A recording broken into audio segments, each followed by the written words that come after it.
Octopuses or octopi are great at camouflage. Some have horn-like protrusions that resemble their surrounding. Some have peculiar pattern. Some can change their color to mimic their surrounding. In the case of Wunderpus, they have all of them. So, let me bring up the question. What exactly is Wunderpus? Wunderpus was described in 2006 in its own genus, which is also Wunderpus, by the way. It was assigned the name Wunderpus photogenicus. Wunder means wonder, which is not Latin or Greek, by the way. It's German. Pus is taken from octopus. Photogenicus literally just means photogenic. So, their scientific name basically means the photogenic wonder octopus. Quite something. Wunderpus is closely related to an octopus with similar behavior that was discovered a year prior, which is the mimic octopus, Octopus mimicus. But of course, as you can see and hear, each belong to their respective genus. Even though both of them are quite the wonder among octopus, both are actually classified in the same family as the common octopus, which is Octopodidae. They can be found on shallow waters of Indonesia, Philippines, and towards the Melanesia. Wunderpus is small, only about 20 to 40 millimeters in mantle length. They do have long and slender arms though, at least 5 times longer, but can even be over 7 times longer than their mantle. So, together with their arms, they can reach over 200 millimeters, which is not even that long of course. They are also lightweight, only about 30 grams. They have long eye stalks which gave them the Y-shaped face. Above the eye, there is a horn-like protrusion, called supraocular papilla. Just like other octopuses, they have 8 arms. A pair of dorsal arms are shorter than the rest. Just like many other octopus, males have hectocotylized arm, aka the hectocotylus, which is used to fertilize the female. Oh, by the way, this arm is not a different set of arms. They still only have 8 arms in total, so the other 7 is normal, while this one is specialized. Their hectocotylus has a distinct ligula and calamus, and a well-developed copulatory groove. Their arms are equipped with tiny suckers, up to 230 on each arm. They have thin webbings between their arms, which can be flared by the way. They have a W-shaped siphon, aka funnel.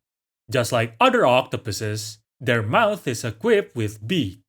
Inside the mouth, they have a radula which is used to grind food. Their mantle has dorsal papillae, which is usually not apparent but can be raised when they need to. Their color is generally brownish or reddish, with white stripes and spots on their mantle. This pattern is unique for each individual. Wunderpus are sometimes confused with their relative, the mimic octopus. The easy way to tell them apart is, Wunderpus have a long but blonde papilla above their eye, while mimic octopus have inflated but sharper tipped papilla. Next, let's talk about their behavior, but before that,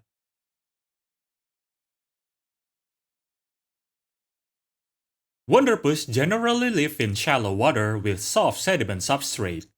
They are seen occupying burrows. They are crepuscular, which means they are mostly active during the dawn and dusk.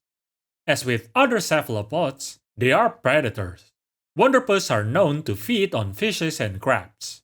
In captivity, they would also eat shrimps. They can forage for food by probing their arms into burrows and grabbing prey, or they can also flare their webs and enclose their prey. This behavior is also known as web casting.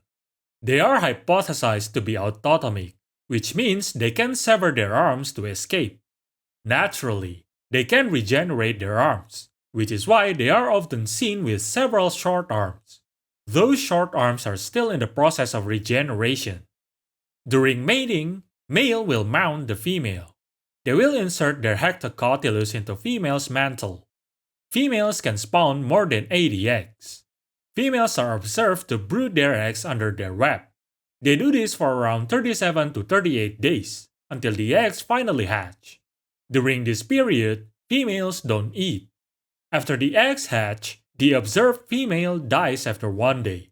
which could mean they are indeed semmelporous like many other cephalopods.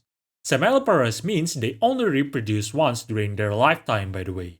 Well, that's because they die soon after, like this one.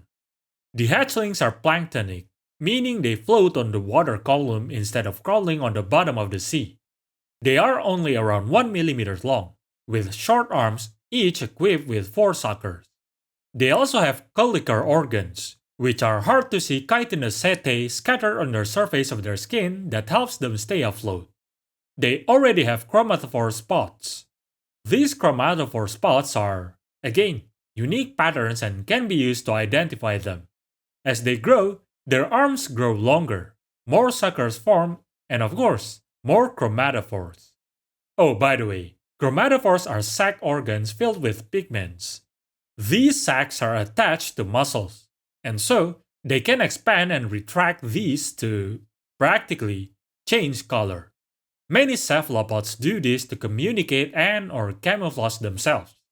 However, in the case of Wunderpus and mimic octopus, they not only camouflage themselves to the surrounding, but they also mimic other animals. The easiest thing they could do is mimic venomous sea snakes, which are mostly banded.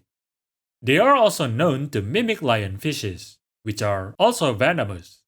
When they are hunting, they may suppress their color. When they feel threatened, they can display brighter coloration to deter potential predator. Like aposematic coloration. So yeah, being able to change color is very beneficial, and they are exceptionally good at it. One of the funniest interactions that had been observed on them is they are seen strangling their relative, the mimic octopus. So, the story behind this photograph is, the mimic octopus was foraging food by probing its arm into the sand. Suddenly, the Wunderpus rapidly approached and attacked the mimic octopus. It was seen constricting the mantle of the mimic octopus and covering their funnel. This was published as asphyxiating constriction, which is basically strangling. So yeah. Together with mimic octopus, Wunderpus are one of the famous targets for underwater photography. Throughout Indonesia, several beaches advertise themselves for having mimic octopus and Wunderpus. Unfortunately, Wunderpus' popularity is somewhat overshadowed by mimic octopus. We also don't have that much insider observation on them, which is definitely important in zoology. That's why I'm making this video, to introduce this creature to more people. Who knows, maybe we'll get more unexpected information in the future. But for now, let's just learn what is known. And that's all for now. Oh, by the way, Wunderpus is still popular enough to the point that several aquariums from all over the world do have them on display, so you can see them for yourself. Anyway, enjoy your day.